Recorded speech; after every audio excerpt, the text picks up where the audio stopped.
If you would, stand with me. Turn to the gospel according to John. John chapter 3, verse 16. I know all y'all learned this when you were just little kids in Sunday school. If not, you learned it at Vacation Bible School.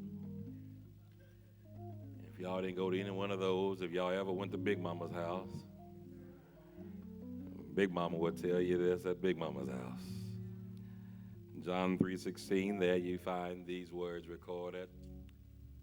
For God so loved the world that he gave his only begotten Son, that whosoever believes in him should not perish, but have everlasting life. This morning I want to preach from this unique theme, a no-return policy.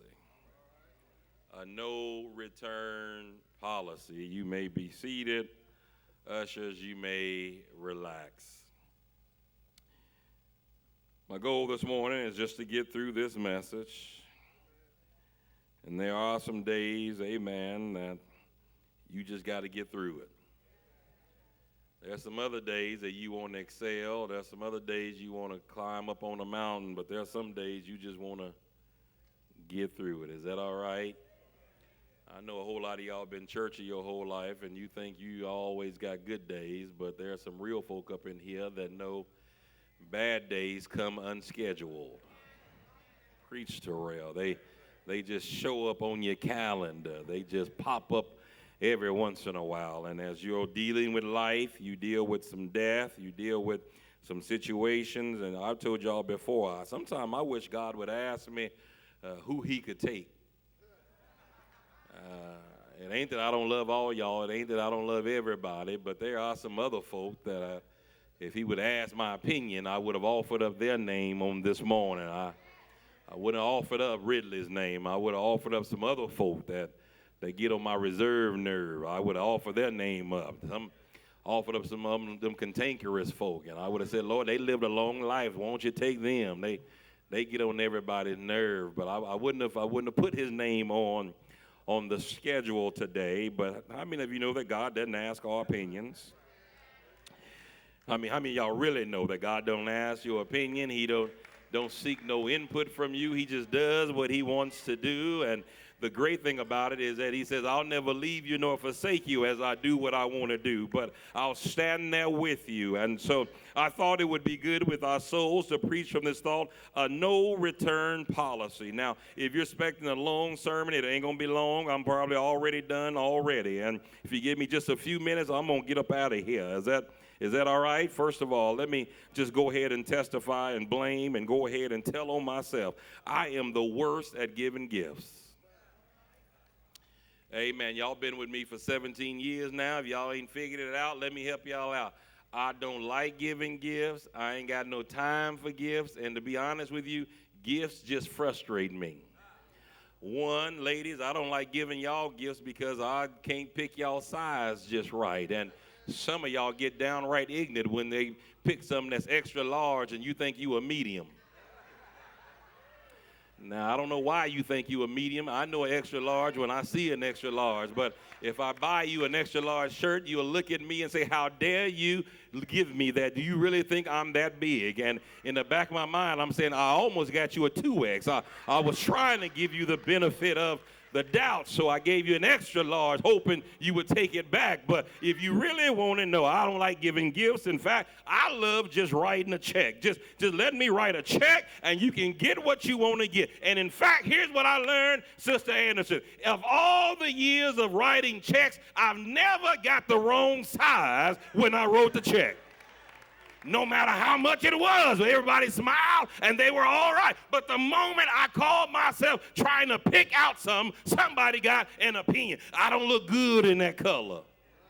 Well, let me help you out. You don't look good in no color. And so I've learned to just give checks. In fact, my dad was notorious for always just saying, how much is it going to cost, man? And he'd write a check. But CJ, folks want something that is not impersonable, but they don't understand. If I'm not good at it, anything I do is going to be bad. So why not let me be in my comfort zone and give you what I want to give you and be happy that I gave you anything?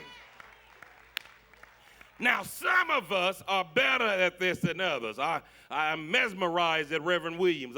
I'm blown away. Reverend Williams can pick out gifts with the best of them. In fact, every time he gives somebody a gift, he makes the rest of it look bad.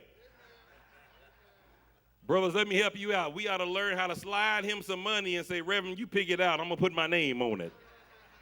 He has the gift. He has the ability to look at someone, to analyze someone, and give them just what they need, just what they want. And I've never heard someone look at him and say, he got the wrong size. And so a no-return policy is that sometimes I write a check and it seems impersonable, but it's the best I can do and keep our relationship as it is. You know, because if I get you some fake hair, you ain't going to like it because you want that Monaco number 5.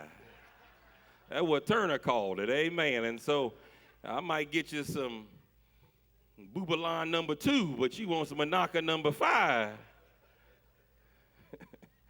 If I get you a wig, you want you a lace front. Don't even know. I don't know if you got a wig on or not. If I get you a hat, you want a square hat. I got you a round hat. It just can't please folk. And don't ever try to buy gifts for men if you ain't good at giving gifts, because you'll mess it up every time. You buy that brother some Obsession and he'll wear number Brute.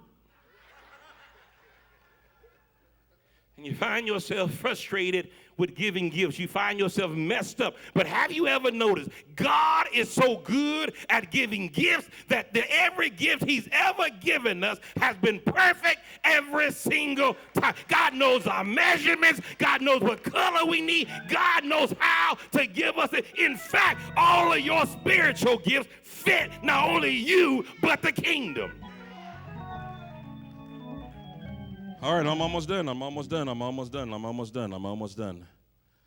God looks at us, and he knew just what we needed. John 3:16, it's in the text.